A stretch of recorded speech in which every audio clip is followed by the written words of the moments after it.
Kryetari i Partisë Demokratike Sali Berisha shfrytzoi një takim me dhomën e tregtisë dhe industrisë së Tiranës së shoqatat e biznesit për diskutuar me ta programin elektoral të Aleancës për Shqipërinë madhështore.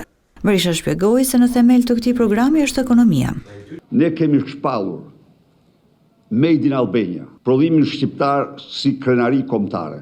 Ne ju garantoj ju dhe të gjithë sipërmarrësit se do bëjmë gjithçka që ky vend të prodhojë sa më shumë, sa më me cilësi dhe sa më me konkurrencë.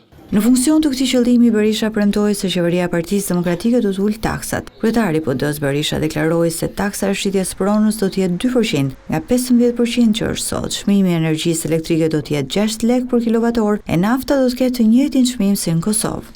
Ne jemi për taksën 10%. Taksa e shekujve dhe mijëllarëve e njerëzimit është e faktuar si taksa më e drejtë. Kryetari i Partisë Demokratike u premtoi bizneseve stabilitet ligjor, duke theksuar se do të miratohet një kod fiskal që nuk do ndryshojë më. Kodi do miratohet në fillim të 4 vjeçarit dhe ai kod do merret a priori e drejtë dhënë për investitorin, për biznesmenin dhe nuk mund të ndryshojë në disfavor të tij.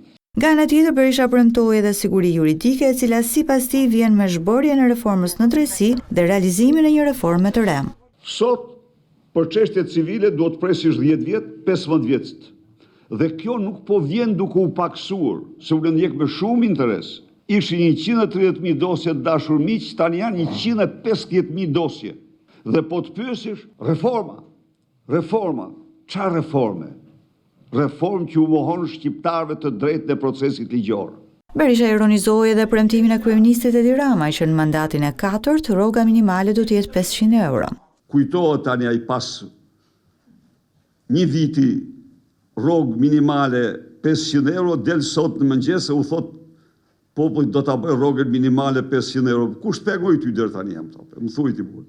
Sipas Berishës, programi ekonomik i PD-s është programi që do të ndërtojë Shqipërinë madhështore në 4 vitet e ardhshme.